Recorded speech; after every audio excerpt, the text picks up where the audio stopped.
trust your crypto assets to centralized exchanges that actively sell your private information and front run your trades? Would you like to buy and sell your assets without any middlemen, intermediaries, or robots? Do you like paying slippage, fees, and having the price go up as bots steal from you on low liquidity decentralized exchanges? The solution is nodemarket.io. Set your guaranteed buy or sell price. No middlemen, no slippage, no bots, ever. Buy or sell 1, 10, or even 10 million tokens, and you never have to worry.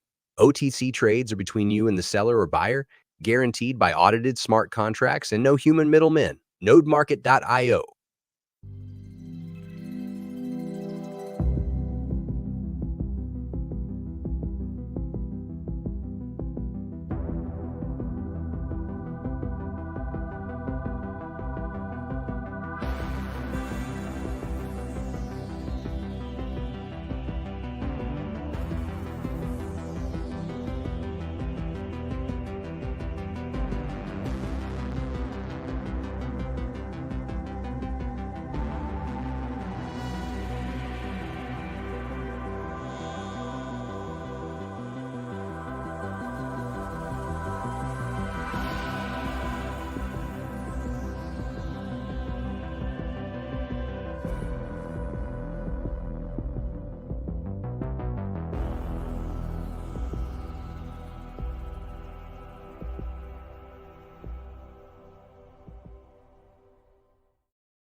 Dude, I crushed You're it. gonna get them all, dude. That was like 50 in a row, Nick. That's what I'm talking about. Get out of here. Okay, so I know no one can see us. We have a special guest. Before we do he was that, hitchhiking. He was hitchhiking earlier. He was hitchhiking around the galaxy. We thought, listen, come on, fella, jump in the spaceship with us. So, let's bring him on. Some people might know him. I don't know if everybody knows who he is. We'll see. We're gonna introduce him. Oh, so beautiful too, my lord. Goofy, Hey what's going on, buddy? Well, it's Halloween. So. I guess it is Halloween where you are, isn't it? Yes. So far ahead.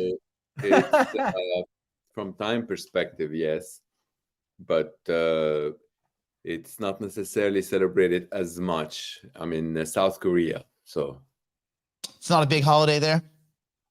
It is Halloween, but it's not as big. It's not as big. Probably not as big as Korean Thanksgiving. Right. Korean Thanksgiving, and you've got it's probably one of the biggest is Korean Thanksgiving. Actually. They love their Columbus. Yes. How's it going, guys? Tufi, what's going on, man? So Brandon and I, so here's what the whole crypto world seems to do that's in the AI space. We listen to what Tufi says on This Week in Hypercycle, and then for the next 5 or 6 days, everybody tries to read in between the lines as if someone's reading like something that came down from the Supreme Court. They're like, wait, he said may, and then here he said shall. That means, so we all try to distill what's going on. So, but then thankfully, we get you at least once a week. So bring us up to speed. What's going on? What's all the stuff that people are going to ask you anyway? Well, it's what you're actually saying is absolutely correct, and I'm certainly not trying to be vague or inaccurate. It's more I'm actually trying to be more accurate by saying certain things that, to my knowledge, when I say to my knowledge, is because that's what I truly know. And if I say may, because I'm not 100% certain, but that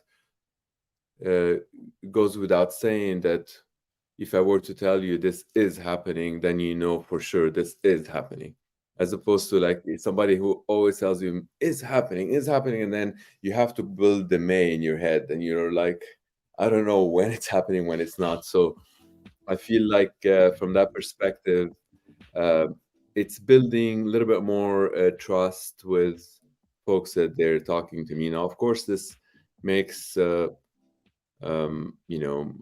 my engineers really happy, but the rest of the world a little bit feeling okay. Well, we're not. This is not a logic of compound statement test. Can we actually get behind the scenes and get to the bottom of it? And of course we can.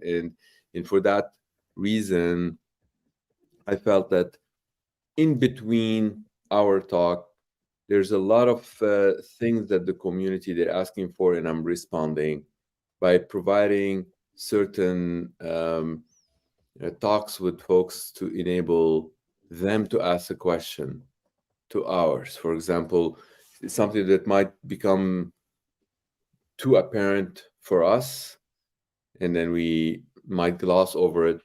But if someone else is asking that question, then it would be nice because maybe someone else is had that question in their head, but they didn't ask it.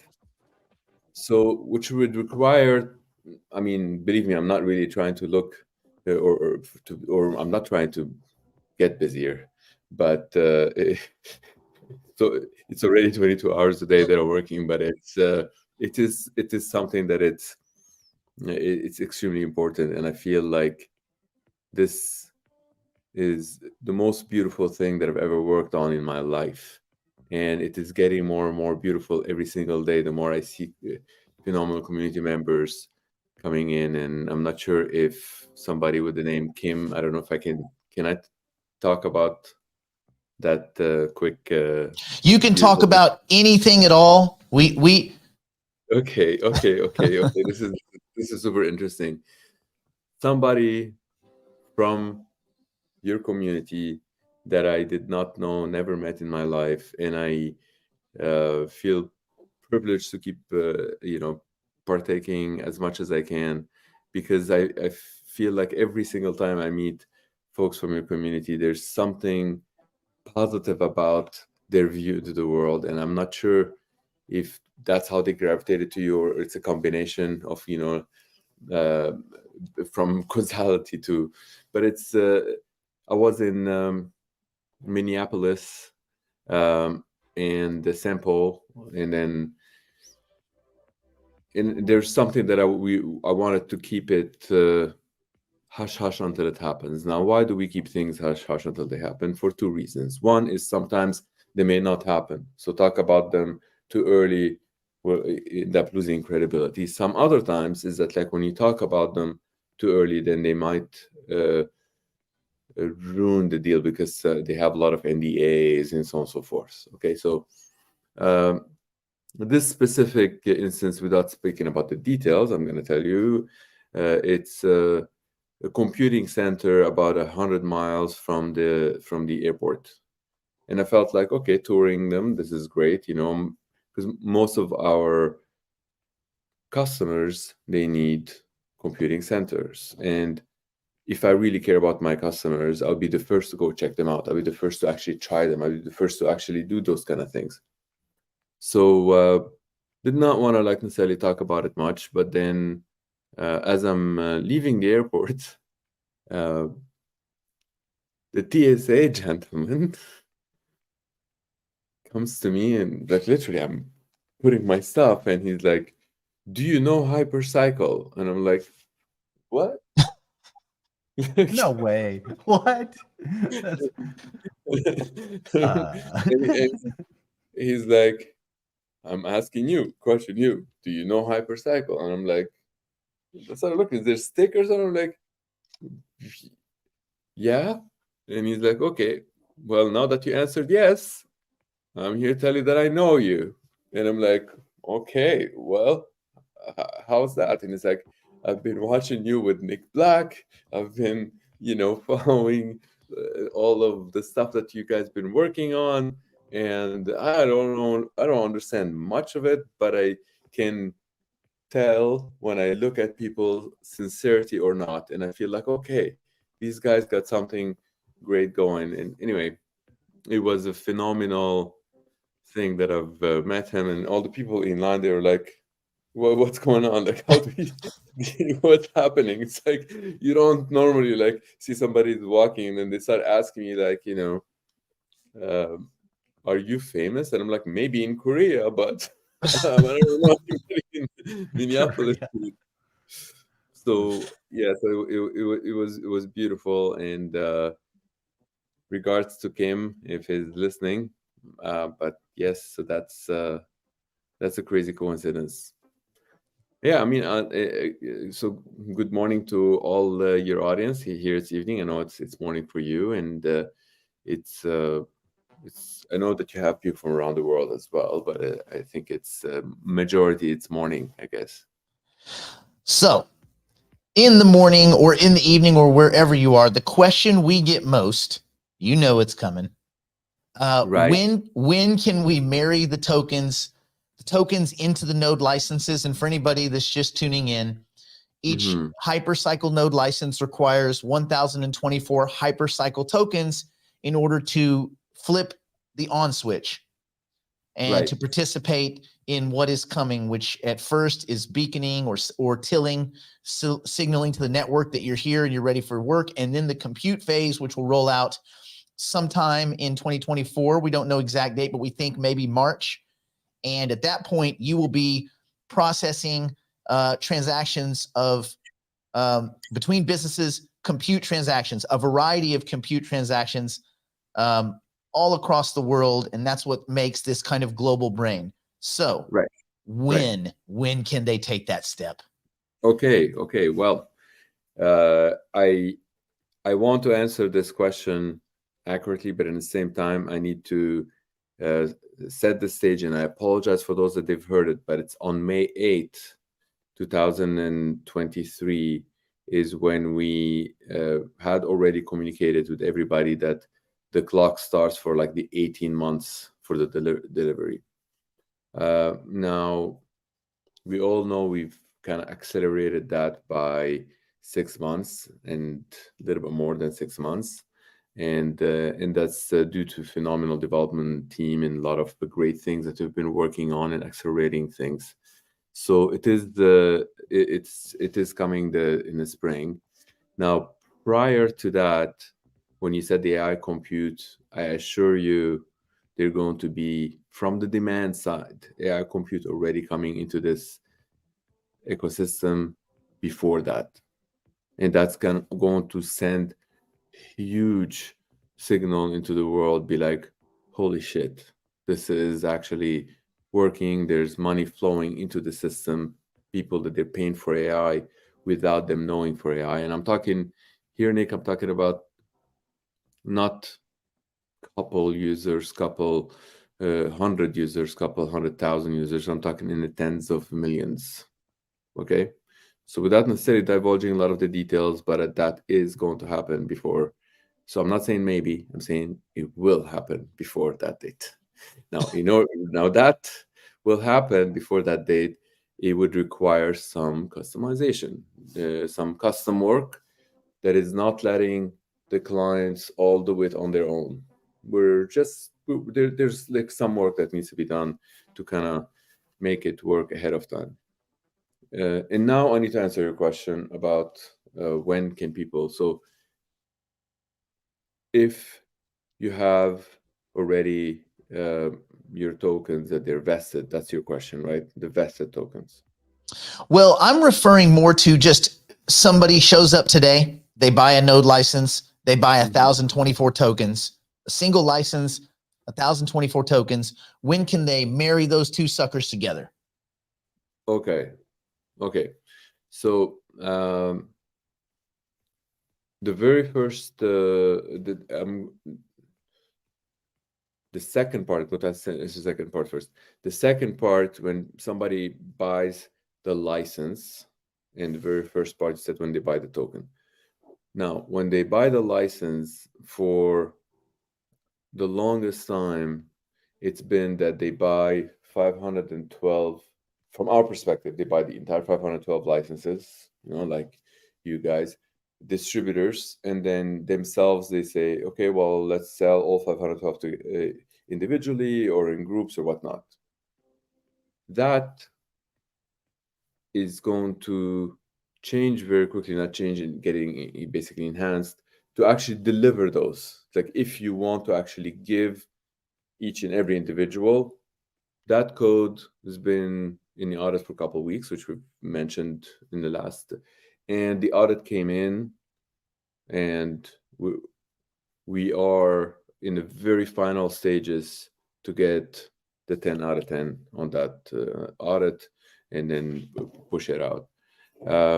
Which means that is it likely going to be this week? I think it's very, very highly likely to be this week. It's probably 99.99% this week.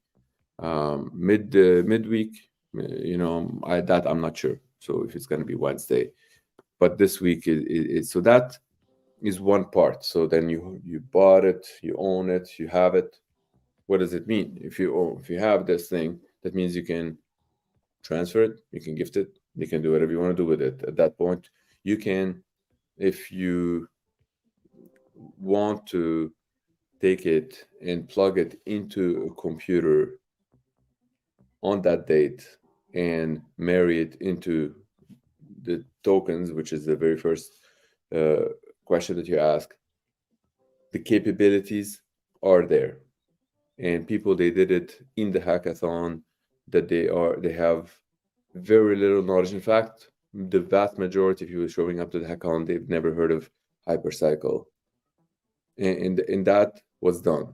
But that was done because we've had people there, so we don't necessarily in the hackathon like really looking after the actual audit because we're there, so it's not like we're pushing it out.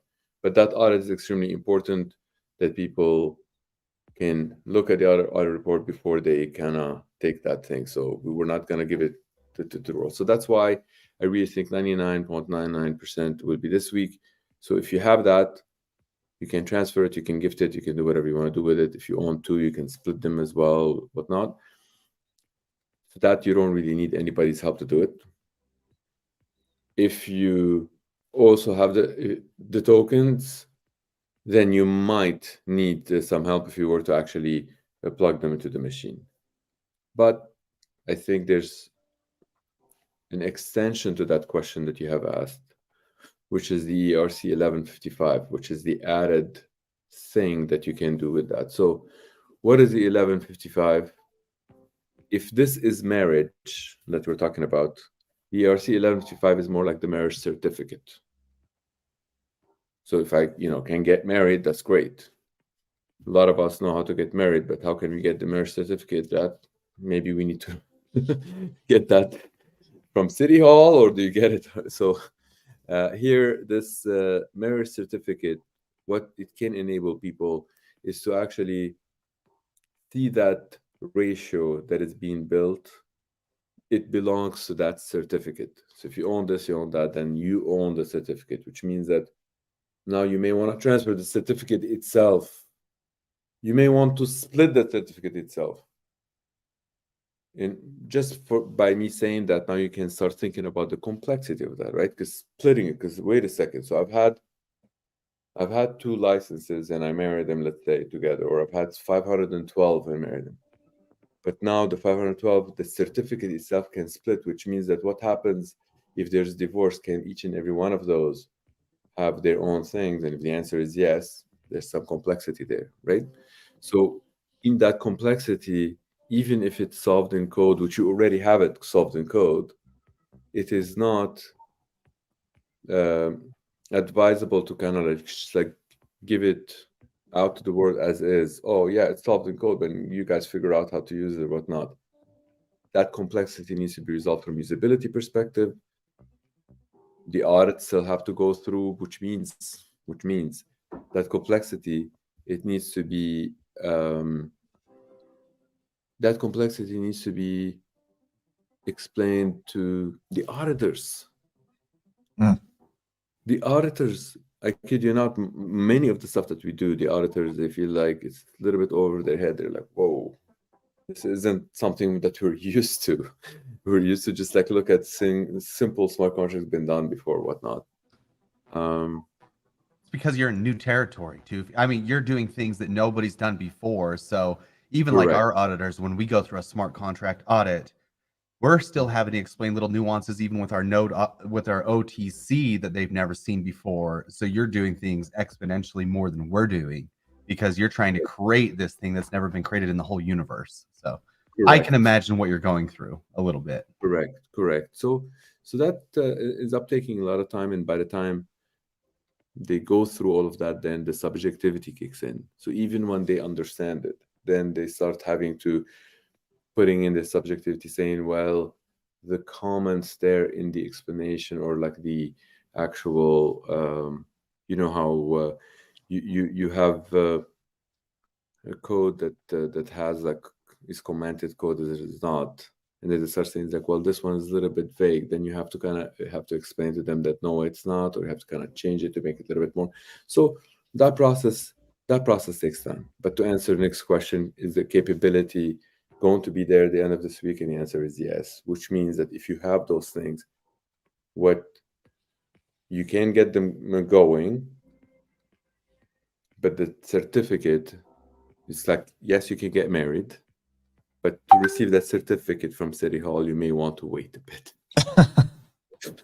Okay, so I think that's a fair answer. And I mean, I think the community's kind of well aware that there's this in-between stage when you're releasing software, and that is, at least in the crypto space and the Web3 space, where you have a financial consideration and that audits are important. If only the people at Polkadot and Ethereum had done those kinds of things many years ago, there'd probably be an extra $1 billion floating around that didn't get hoovered up. But anyway, not to live in the past. a lot more than $1 billion, because Yeah. there's always the echo of that and the ripple effect, and it's extremely important to handle things that they end up creating value with a lot of care.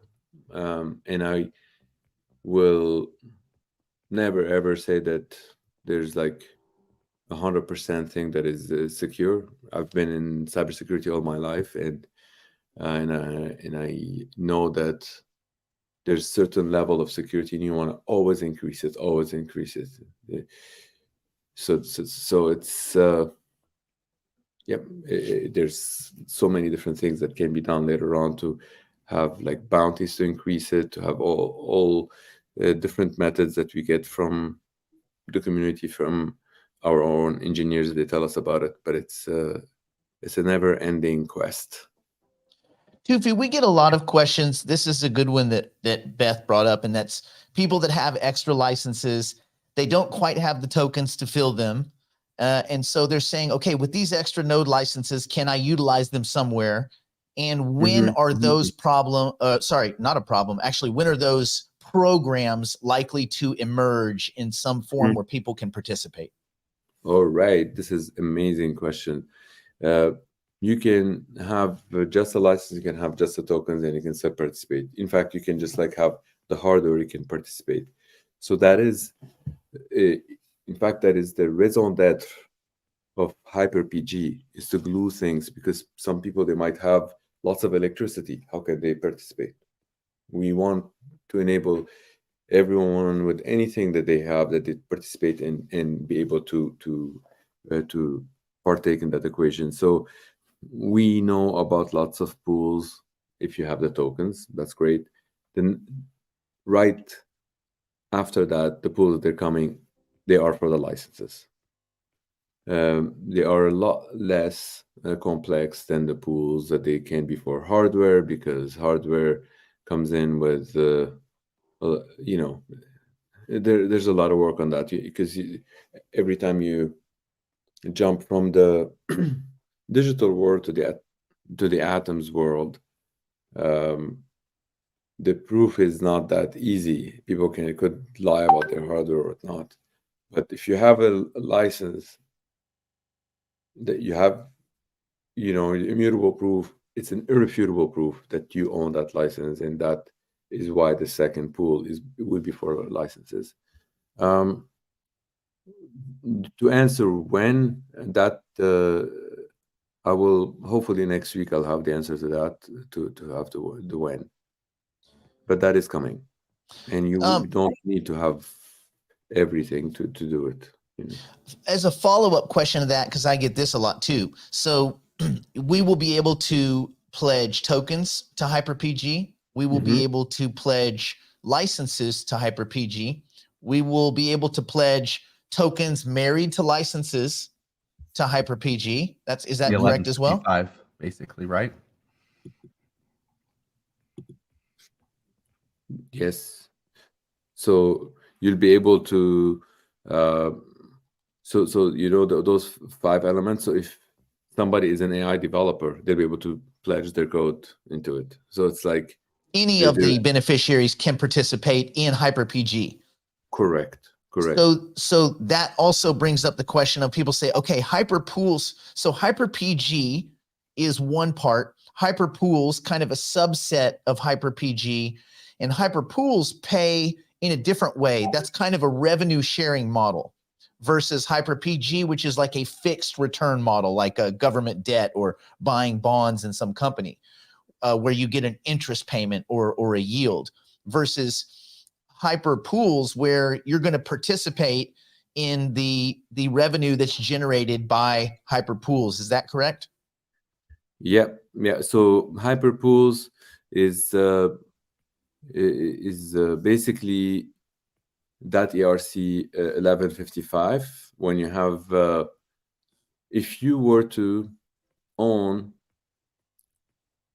the ERC 1155 that is coming out and everything under it, that means you own the tokens, you own the license, you own the hardware, you own the AI code, you own the locations, and you have that, there's that 1% that goes for HYPC. That's the only part perhaps that you don't own. But effectively, you don't have to have all of those. You can have any one of those to partake in it. And when you do, what you actually receive in return is what's going under the ERC 1155. That's so remember, there's the pool, but there's also the direct thing. You're like, I don't want pool. I just want to go and get directly into like a certain structure. I believe in the servers that they have in Arizona, but I don't believe in the servers that they have in Alaska, for example. That's fine. Then you can go and take your licenses and plug them in Arizona yourself. It says like, here's somebody who's doing there. They contacted me, or they raised their hand. They're saying, we're building stuff in Arizona. We need lots of licenses. And I decided to go and do it myself. Or you can go into the pool. So the pools will likely be available even before the entire structure of the hypershare.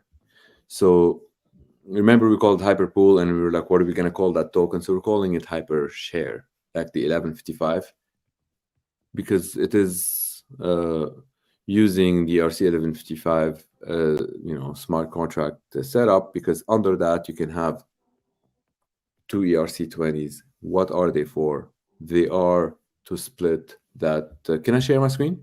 Yes, of course. Oh, cool. Okay. Wait, slide. Screen.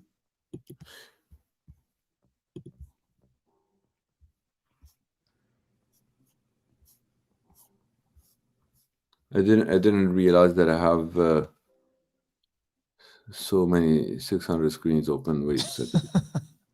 I don't know how that happened. That's cool. So it sounds I like we're going to be able to. I'll split it separately, put it on its own, and then now I can go and share screen. So it sounds like we're going to be able to deliver the actual node license. You know, that's the thing. Sometimes when you have a lot of RAM on one computer, you end up like utilizing it without paying attention. If you were running on a Hyper AI box, you'd probably be okay. So those things have some memory. All right. So I've shared this before on some of the talks. You remember this one, right? Mm-hmm. Yes. This is under the ERC 1155, the hypershare. So if you own the entire thing, then everything goes to you. You don't really need to have all the split. But if, let's say you are an owner of ERC 1155, but you feel like you may appreciate having some partners on the rev share side or on the wealth, it gives you the ability out of the box. So it's kind of like buying like an entire business, and that it's kind of fully baked. So that's the intent of it. Now, if you think about it from that perspective, somebody who has many of those, are they going to go and reach out to every single license owner by themselves, every token holder by themselves, or are they going to reach out to the pools? Chances are they're going to reach out to the pools, and that's why the pools, they get created ahead of time. You see what I mean? Yeah. This The is an pools with interesting the tokens. This is kind of an I'm not interesting, sure if not you're to, talking, not, I don't want I to can interrupt hear you. too much, but this is an interesting one. So most people say there's two questions. What is the minimum amount of time you can pledge? And what Conan's asking is, what is the maximum amount of time someone could pledge? It's kind of an interesting thought I process. hear you. Maybe I should stop.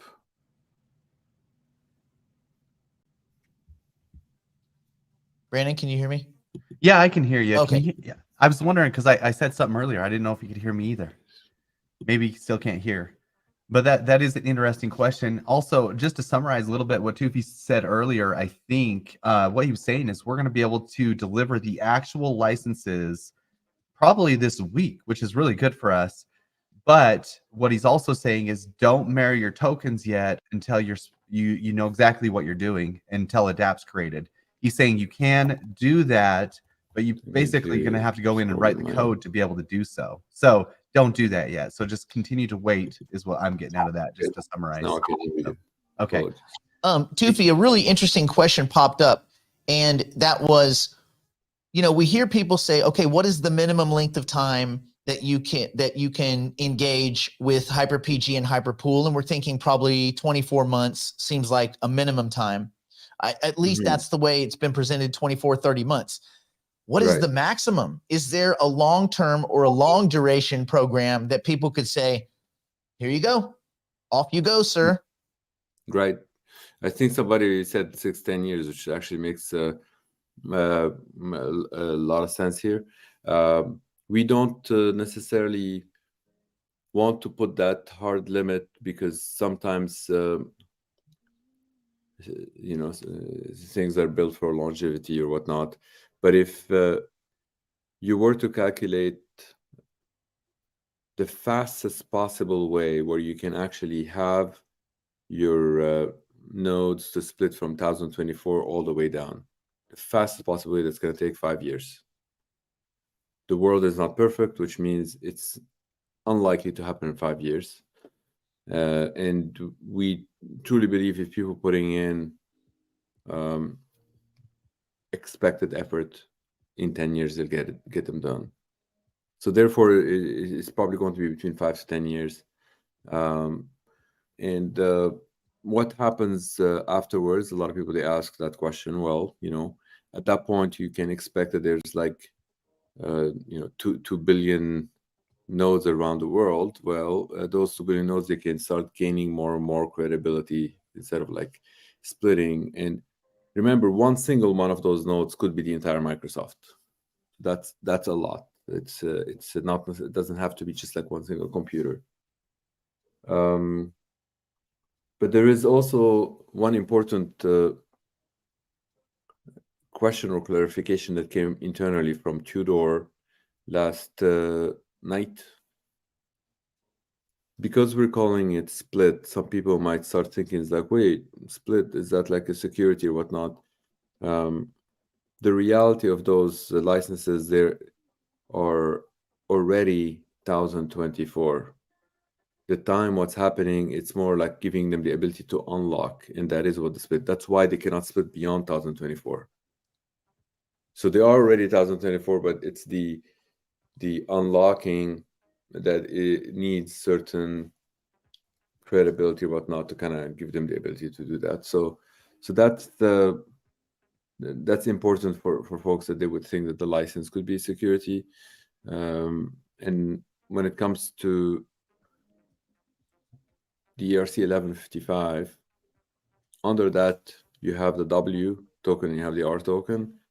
So far, we truly believe that the W token is going to be classified as security across the globe. So whoever is going to own that, chances are they need to If you want to provide that tokens, let's say you have an AI company and you feel like, I'm just going to get this 1155. It's already pretty much like a built-in business, got all of the ability to be connected to the whole AI world, whatnot. It's only $1 million. Everything else in the AI is going to cost me billions. It becomes a small cost of in the equation. And if you do that, chances are your W token is going to be classified as security. But the R token, arguably, it's just a revenue that you're going to have to pay tax on. It's revenue share. That's all what it is.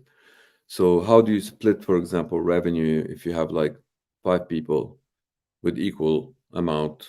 You just give them 20% of those each. You know, if you have 10 people, you have whatever amount of people. So that's why the actual R for revenue and the W for wealth. Wealth creation is known to be as security in most of the places in the world. So that's why if people they're going to issue that, chances are they have to register with whatever authority that they sell it in whatever location.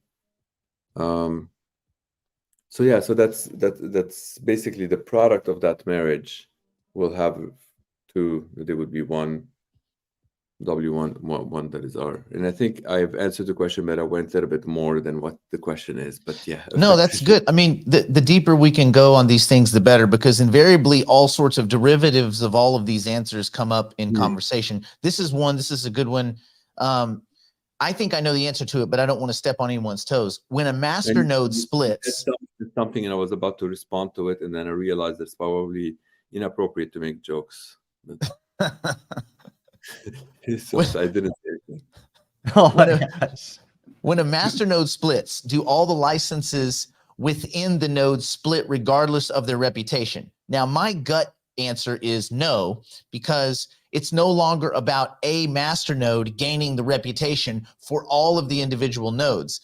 Nodes that might be on a Hyper AI box might be different than nodes that might be running on a MacBook, that might be different than nodes that are pledged to Hyper-PG. And all of those could be under the same original master node, but that wouldn't matter once they're split. Do I have that right? So what you're saying is that the master node split.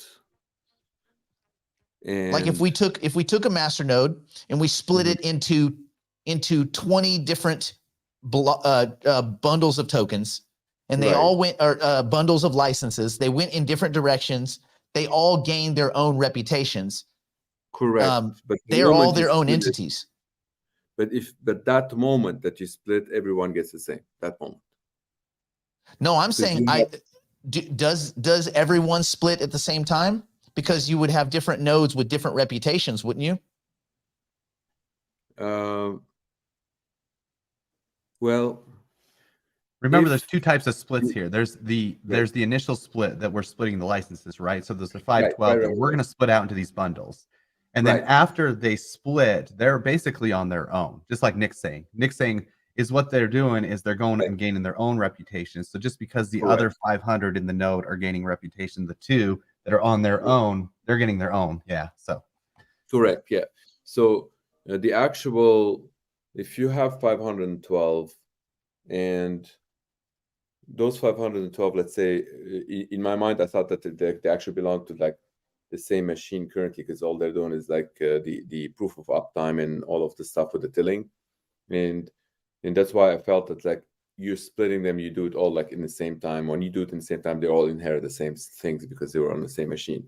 But if you had them on like two different machines or whatnot, then you already had them split. Then the answer is like, no, they're each gonna have their own, proof of uptime. If one turn off their machine for 24 hours, they're going to lose a lot than the one that has been on the entire time. Same as if they gain reputation, all of these things. But then if you take that all the way down to all 512, and they have 512 different ratio for uptime, different ratio for reputation, different ratio for proof computation, from that point onwards, that's what enables them to have the capability to split. And the beauty about this, Nick, is that this isn't saved and relied on some ledger somewhere. This is actually inside the node. The proof belongs to the node. You could have ledger who lists them and talk about them, but the node is the one that has all the proof, which means they're not dependent on any ledger at any given time. They don't depend on me. They don't depend on you. They don't depend on Brandon, and they shouldn't. If you own this thing and it depends on itself, that's a lot more solid than having to depend on a third party to say, oh, I have some whatever reputation. Because the moment you depend on a third party of something that is valuable to you, they're going to hold you hostage one way or another. And we've witnessed that in a lot of things in life. That's, it's funny you say that, Tufi. That's one of the design considerations that we did when we were building Node Market, is how do we support the ecosystem as much as we can with tools for all of the participants with no third-party reliance. Right. And so that's why everything, not to the same like magnificent extent that you guys are doing, but everything that we do and everything that Brandon and his team do is get rid of the middleman, replace it with code. Yeah, no, absolutely. And what you're doing is kind of like what you're doing for a human, we're trying to do it for the machines. So it's like, the machines, they can operate in 10 milliseconds. So they don't need to depend on a third party when they're talking to each other. And that's extremely important that is the case, because what you're doing does depend, for example, on the ledger, which is called whatever that ledger is. But that, from a human perspective, that ledger itself is decentralized, whatnot. So it's not like a third party that is some people that they might change their mind tomorrow, whatnot. It functions as a smart contract every single time, so it is fully decentralized, and that's very powerful. When you have something that is centralized and that people can change their mind, can whatever, even if you trust that they will not change their mind, given that they could change their mind, what if like someone put them under the gun? What if like they sell their business? What if they get hit by a truck and whoever inherit them, they change their mind or whatnot? So, it's risky. It's better the way you're doing it is the right way. You just build it in a way that is fully decentralized. It functions every single time that way. If it's going to function, that's how it's going to function. It's either 1 or 0. A good question that we get, and this is from S Greenfield 4. What happens to the node reputation score when it splits? Do both nodes retain the reputation score before it's split? Now, my off-the-cuff answer is, well, those nodes, once you have a split, like a cellular division, maybe that's a way to think about it, and that one node becomes 2, and the 1,024 tokens are divided 512 in each new baby node. They then reset, as far as I understand, the reputation back to 1. Is that accurate? Well, there's 2 actually. The 512, those they inherit. This is like a one-time opportunity that is happening to everybody, because like the proof of uptime is proof of uptime for each and every one of them, for example, right? Now, when it comes to start getting the reputation, each and every one of them, they need to get their own reputation, which comes in like a little bit after 6 months, and that is when what you have said is accurate. Each and every one of them, they have to gain their own reputation. You can't be like that. The great grandparent gained some whatever reputation in math, therefore I'm good in math. It's like that doesn't work like that. But if the actual what the proof of uptime could signify in this specific example, well, if great grandfather had the ability to have a vision and hearing and taste and be able to walk, then I'm gonna be able to walk. I've inherited those genes, type of thing. So they've proven that they can do it. It is something that pass on the actual inheritance, and I belong to that same machine because they belong to the same machine. Remember, that same machine is the proof of uptime. But Tufi, Yes. In the situation, let's say we fast forward from the compute phase 9 months, 10 months in, and that one license is looking at its first division. Now, when it's gotten a rank of That's when you 2, reset. yeah. That's when it resets. So that if you were to go to that one license and you want to have that license to split down all the 1024, it actually automatically splits. You can't even not make it split. When it gets to the 2, the ratio that gets to 2, it splits. Even if it splits within that same machine, but it splits and it resets to 1. And every single one of them, when they get to 2, they split until they get to the point where there is nothing to split. They get to the bottom of it. And then that's when they start getting indefinitely that repetition, from 2 to 3, 4, 5, whatnot. So I guess I have something that's a little bit off, a little bit different. And that is, I don't think a lot of people realize that unlike many other crypto asset projects, cryptocurrency projects, whether it's token, whatever, anywhere you look, the token has a value either to put money in people's pockets or to facilitate some weird utility function, but the tokens are not needed in a transaction. In the Hypercycle ecosystem, the actual native token is necessary for yeah. Can you explain that a little bit? Because I don't think people realize how this is so much different than other projects, because you really do need the token. Right. The 3-hour launch meeting that I had today in South Korea, which will be made public at some point in the near future, I'm not going to say who, but you know who, asked that specific question, and he said why he didn't actually ask the question. He asked more in confirmation his understanding of it, and that's why he was extremely excited about the Hypercycle. The metaphor that we've used historically is that you have, if warehouse is your business and you want to ship products, and you have the HYPC is more like the UPS truck. If you have a lot of those UPS trucks, then you can put them to work. What can you put inside that UPS truck? Well, you can put US dollars. It doesn't have to be crypto only asset. You can put Bitcoin in it. You can put US dollars. You can put whatever things that you're putting into it. The difference is that if you were to put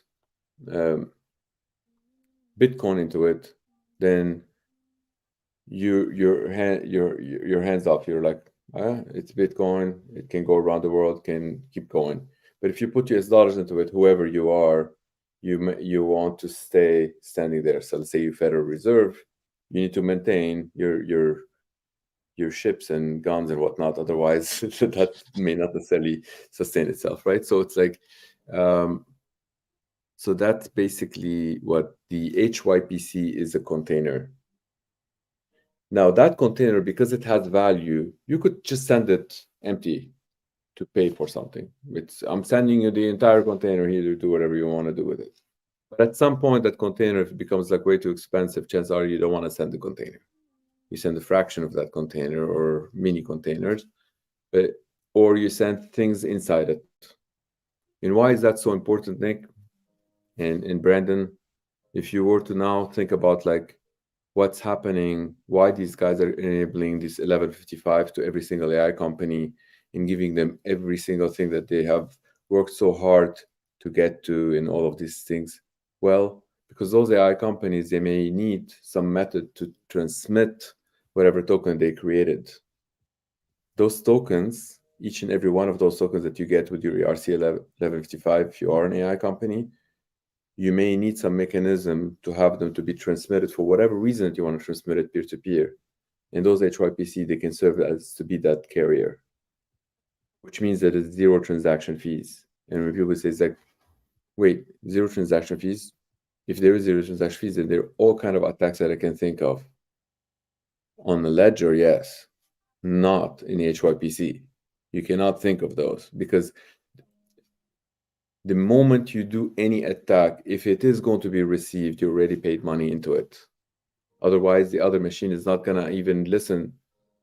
The only way you can get any machine to listen is that you have some value in it. So which means that if you wanted to do DDoS attack, for example, if each and every one of those packets has a penny, whoever is going to receive the DDoS attack is going to be like, please attack me. You're gonna send me a lot of pennies. Like pennies from heaven. That's what happens. Yeah. Penny falls So down.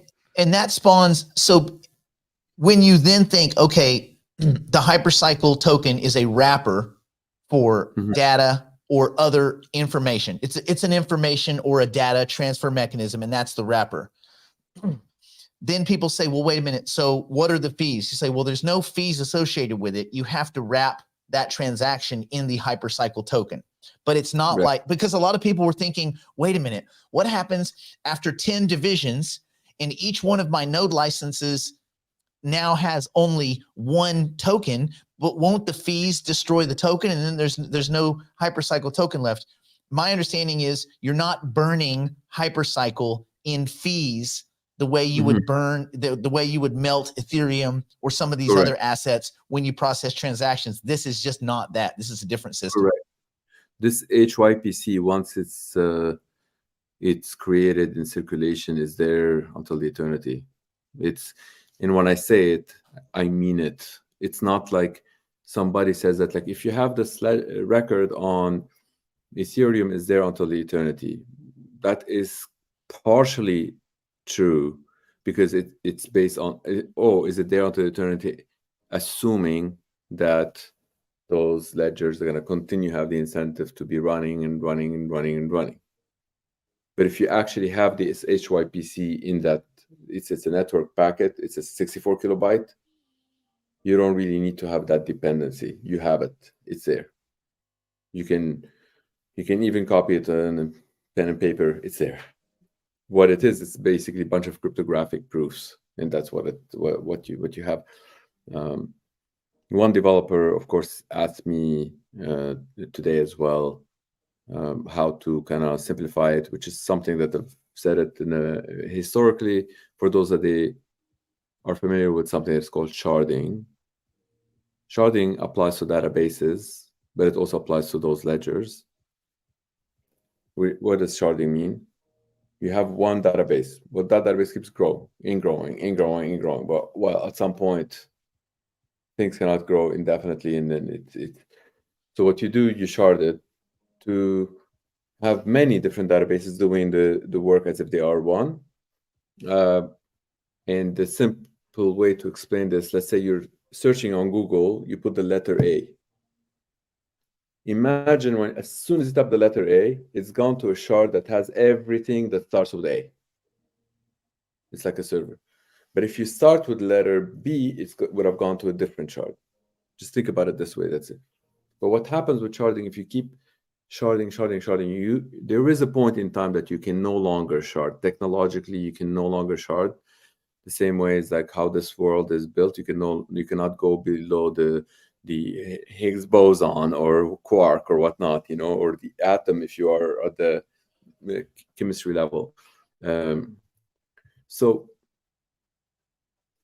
that point, why is it 64 kilobyte? Well, the network packet that is abundantly available on every single computer across the globe, 64 kilobyte, you're not going to go smaller than that. So that's why you cannot split. You're not going to want to split that shard below that. That is, imagine of that is the shard that has, but it can hold only one value at a time. That value could be $1 trillion, could be penny, could be 0.00001 cent. Those are the containers that are traversing, going back and forth. Those are the HYPC. So that's why it's indestructible. If you have it, it's there. It's a file. Copy it on a pen, piece of paper. That's yours. So that's the power of it. I have a kind of a rhetorical question. You don't have to answer this for political reasons, but when you look at the way Hypercycle is designed, me and Brandon, we've talked about that a lot of the other projects, even layer ones, look clunky and slow and maybe not necessary. And again, you don't have to comment on this, but I would be curious, when you look at the rest of the cryptocurrency ecosystem, are there projects that you see are doing it right, or does it look like everyone is kind of a step behind as far as their reliance on these protocol-based systems? I have to give them the same. Well, there's my critiques from one side, but I have to clarify that my critiques is coming from a lover, not a hater. The haters are the ones that they try to look at the cryptocurrency and saying it's like, oh, this whole thing doesn't work. It's this, it's clunky, it's this and that, and they just stop like right there. That's just like hating on it, the same way people hate it perhaps like on cars because they have a lot of like smoke comes out of them in the early days or whatnot, right? But then there's like the lovers that they're like, okay, well, it is like that, but how can we make it better? How can we solve it?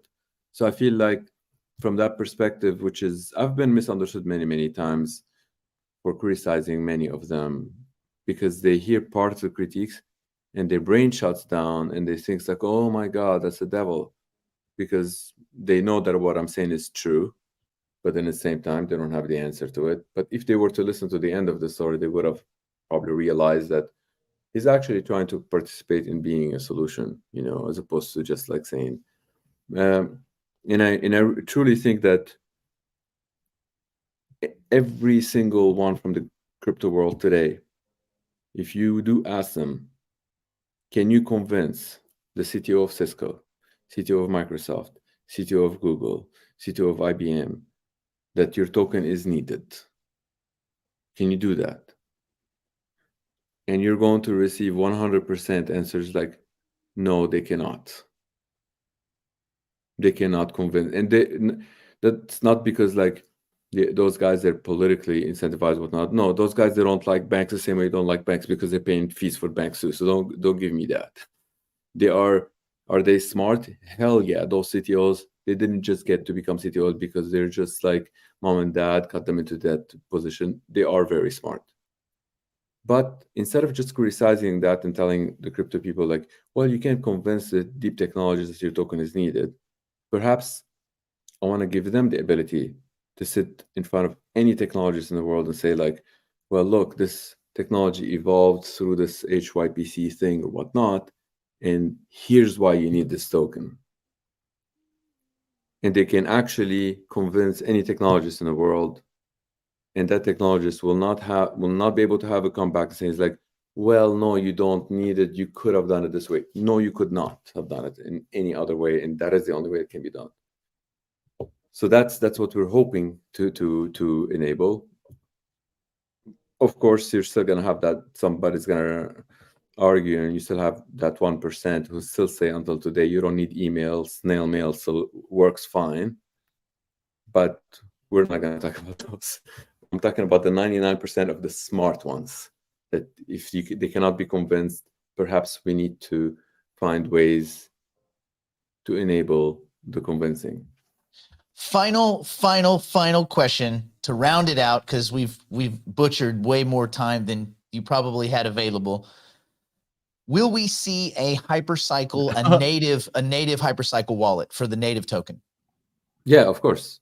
Yeah, of course. Like the actual wallet, the reason why we're doing EVM compatible because it's compatible with all the existing wallets that people they have EVM, but then when you talk about like, well, your EVM is here. EVM stands for Ethereum Virtual Machine, but then you're also doing Python. What? Well, yeah, I mean Python, because 99% of developers out there, they know Python. They don't know EVM. They know Python. So, which means that wallet's going to have to enable many of those. And in fact, we started working with the team in the Singularity Net ecosystem that they're building one wallet for the entire Singularity Net as well. But yeah, I think the wallet is the easiest part of our job when we start talking about the actual Hypercycle software. Right now, so far, all we've been talking about is like how you can actually own it and split it and all of this stuff. But when we actually start talking about the software, that's when the real complexity kicks in. And I'm so looking forward to that. So, Tufi, thank you so much for your time. Brandon, do you have anything you wanted to add? Did we get to most of the guts? No, I think we'll summarize in our own words without wasting Tufi's time, most of what we can to hopefully, just like you said, read between the lines. I really love your community and coming in. Thank you so much for having me. And I'm jumping into something new that is happening, which you'll see, it's also somebody from the community is calling it like the Hypercycle 2.4, which talks more a little bit like what happens in 24 months with this Hypercycle, whatnot. And we want to do it. This one will be more monthly, not weekly. But yeah, there are going to be a lot of stuff like that to have a lot of engagements, to have a lot of questions answered, and that thing starts. So I can say this. I don't know if it's possible to get any type of extreme flow chart for people to understand the whole Hypercycle ecosystem, including the hypershare, the W token, the R token, the native token, a whole flow chart. I know the marketing team. The marketing team is working on all that. That would be, oh my gosh. Yeah. We could do one, but it wouldn't do justice to probably what you would do with, you know, and I can go through the white paper and kind of pull and extract everything that we need to get that. But you know, that would be really cool to have. Yeah. It's like explaining what's the internet. So no big deal. No, and I've done this before because I have, and you bring up a very good point, because I have these own circles that I run in, and I'm trying to explain Hypercycle to them, and it's like starting at day one, because what they've done is they've seen other crypto enterprises and things like that try to run their tokens. Just what Nick alluded to earlier. They've never actually used the native token for anything that's substantial, like the fuel that Hypercycle is using it for. And so to explain this thing from day one to, like, for example, my wife, trying to explain things to her, she like just beats me up afterwards, you know. She's like, I'm too confused, and then she like gets mad and runs out of the room. So this is where we stand. We'll get there. I gotta run. Tufi, thank you so much. Thank you so much for your time. Thank you, everybody. We will do this again. Take care.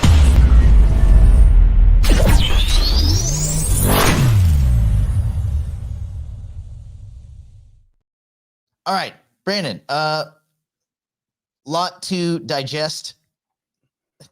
So we will just let people digest for now.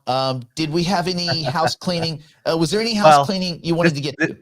Yeah, this is something important, because what Nick said was kind of what we are all like with Tufi, is sometimes when I explain things or do things, it's not comprehensible by everybody. So Nick has urged me to continue to iterate and try to make things simpler and simpler and simpler, right? So, and I get that 100%. And sometimes in my tech tip videos, I go through these things, and just because I know how to do them, I expect other people to kind of know how to do these things too, but that's just not the case, and we get that. So we've made a new page here on the shop. It's actually in the shop where you can check your wallets. And a lot of people said, so I'm going to walk through this really quickly, said they don't know how to use the Control F function on the spreadsheet. I didn't explain that very clearly. So I'm just going to go show you guys how to do that. If you want to do a wallet check, you click on that. And then when I push Control F on my keyboard, it pops up this window up here. So I can find anything in the sheet. So if I'm searching for this wallet here, I can find it, and it just finds it like that, and then I can go to the next one. Oh, there's my next purchase, or whatever it is, you know. So that actually, ironically, anyway, I won't say what happened there, but that was funny. Anyway, so that's how you find that. That was actually the person that asked me like what Control F was. Was that weird? That was just randomly, and I just know that because I'm like doing this stuff all day long. Anyway, that was funny. So they can find that when you go to the shop. That button is in the shop. Yeah, so if you just go to the shop page, it's actually the top one now. So you can go to this, find this button here. You can go in here and you can see this whole page on how to check your wallet and stuff. I also added it to the home page. It's also in the member dashboard, and then it's also in the Hypercycle node page. So that's in more places, so that hopefully you guys know where to go. The master sheet, a lot of people are like, oh, the master sheet, you know, I haven't checked. I'm like, I urge you to go check that just to make sure everything's correct, because that sheet's what we're going to use to do the splitting. So we're going to take that sheet. We're going to take all those wallets and we're going to push them in.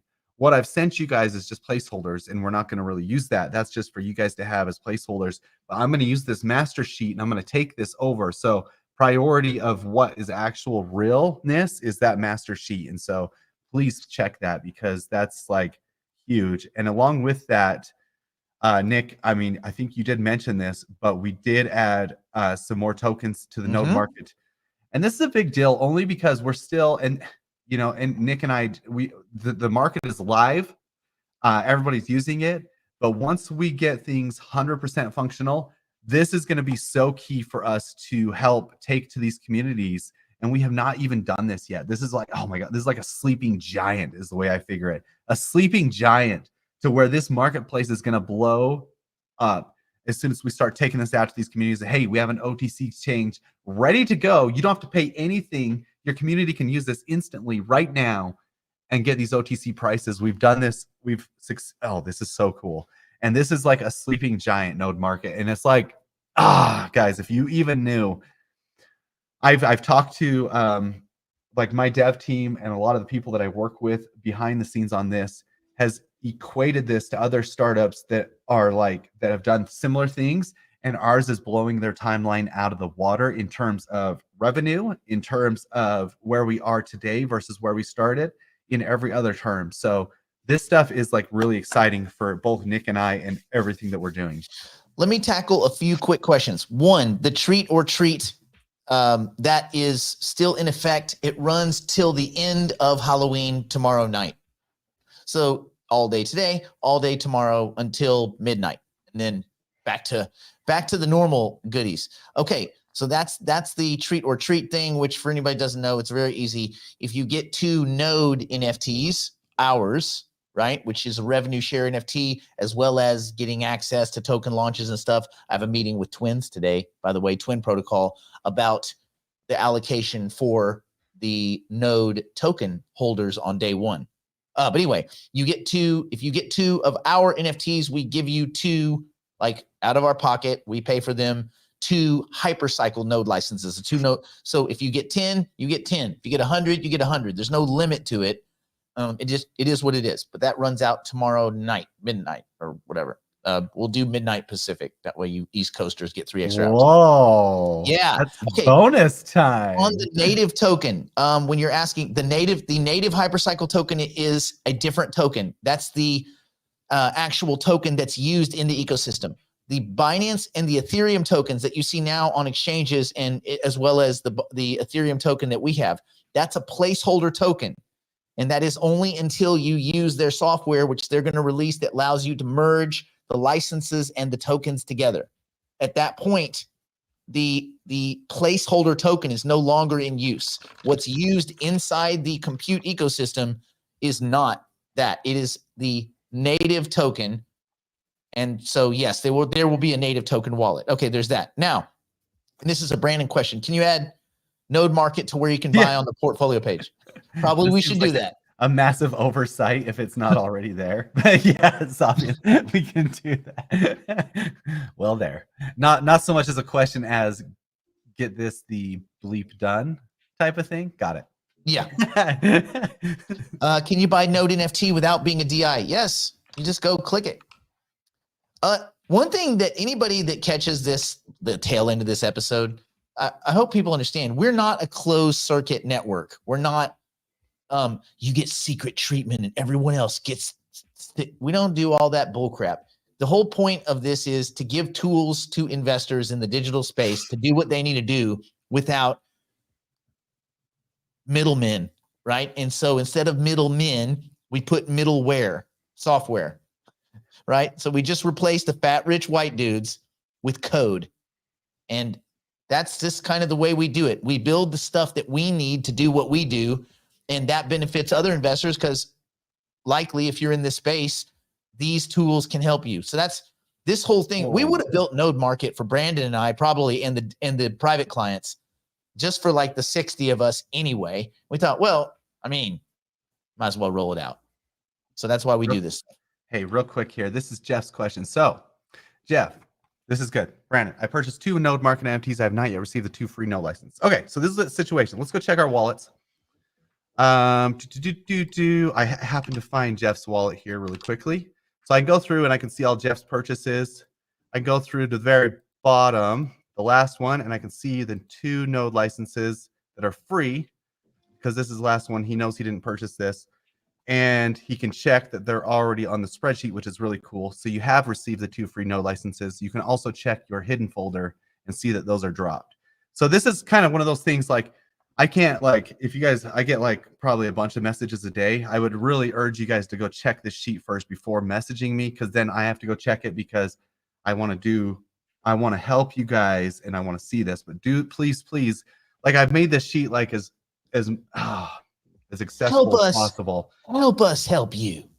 There's doing two the videos here research. too. I've even linked them on the sheet, so you don't have to go find them. How to find hidden NFTs, how to find my OpenSea NFTs. Like I've linked these videos here. But like all this stuff, I put notes here. Like this is like, please just read these notes and then just please follow these instructions here because it helps me help you. Oh, Jeff, there it is. See, yeah, this is what we're searching right now. This is live. We're live. So I searched, I pasted his wallet here. I can go, I can see that he's purchased 5 times. And then the 6th one was the node license NFTs that I dropped to his wallet last night. And I know that I dropped them because I checked my sheet. Anyway, so we're good to go there. Should be good. Okay. Well, Frederick, 1 is not 2. 1 wants to be 2. Oh, what's the reasoning behind this? 1. So as you know, the smallest binary that we have done bundles in is 2. So you have to do 2. That's the only reason. It's got to be 2. It is this way because it's this way. If it was a different way, we just said that. All right.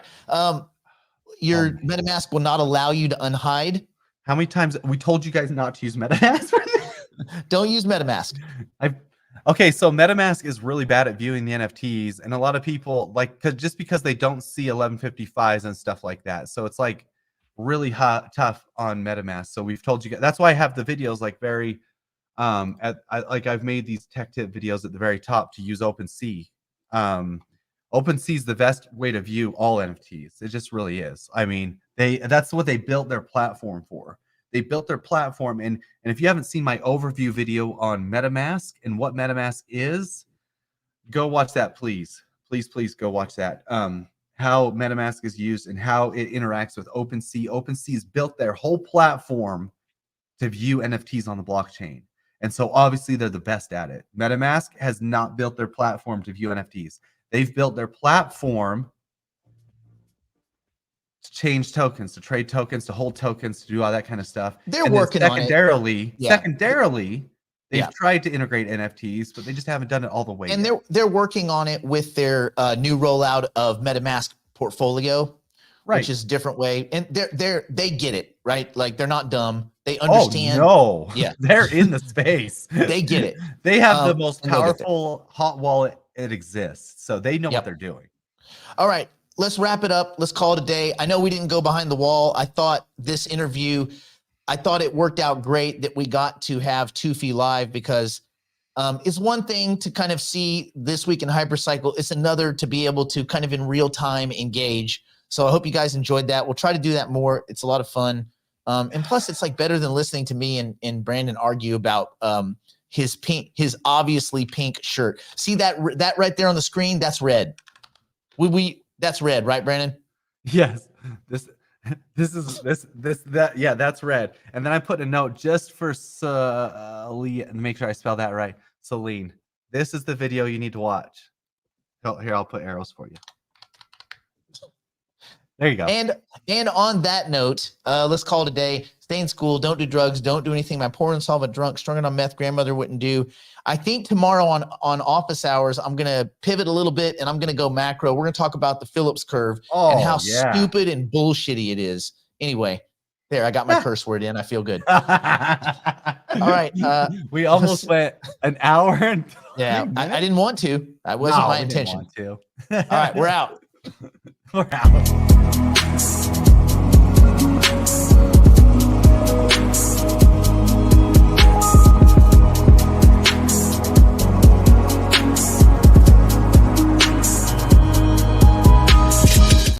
Tired of all the uneducated noise you're getting from the droves of YOLO meme coin peddling douchebag gurus out there trying to use you as their exit liquidity?